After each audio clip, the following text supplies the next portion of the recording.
नमस्कार जी, मैं सुनीता जेठी गाज़ियाबाद से। मुझे ना खाना खाने में काफ़ी सालों दिनों से प्रॉब्लम हो रही थी, काफ़ी सालों से मतलब 2 ढाई साल से। तो मैं पानी पी-पी के खाने खा रही थी। मैंने नोट किया इनका वज़न भी पहले से, मैं पहले सोच रहा था कि हो सकता है लेडीज़ में आदत होती है स्लिम ट्रिम होने की। मैंने कहा ये वज़न जो कम हो रहा है ये किस लिए? बोले शायद हो सकता है इसी वजह से हो। फिर घरवालों को टेंशन हो गई, फिर उन्होंने डॉक्टर मनीष काक को दिखाया।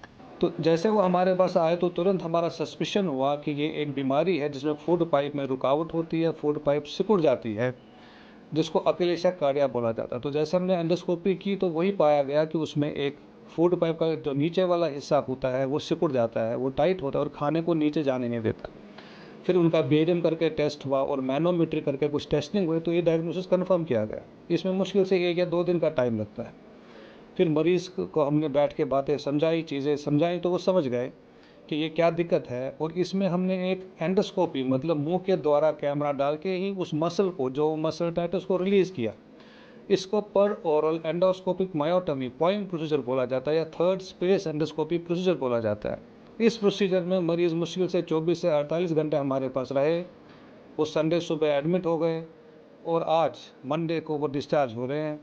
बिल्कुल कोई दिक्कत नहीं है, कहीं कोई टाका नहीं, कहीं कोई स्टिच नहीं। जब से हम डॉक्टर मनीष सीकॉक के उसमें अंडर में उन्होंने ऑपरेशन सर्च किया, I am very happy, really I am very thankful. अब मैं बेटर फ़ील कर रही हूँ। डॉक्टर मनीष का और स्टाफ का धन्यवाद।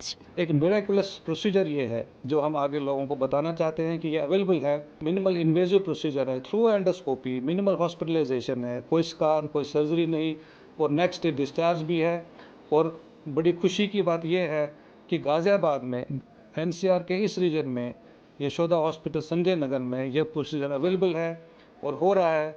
और आगे भी उम्मीद है कि जब भी किसी को ऐसा दिक्कत रहे तो हमसे कांटेक्ट कीजिए। Thank you very much. नमस्कार।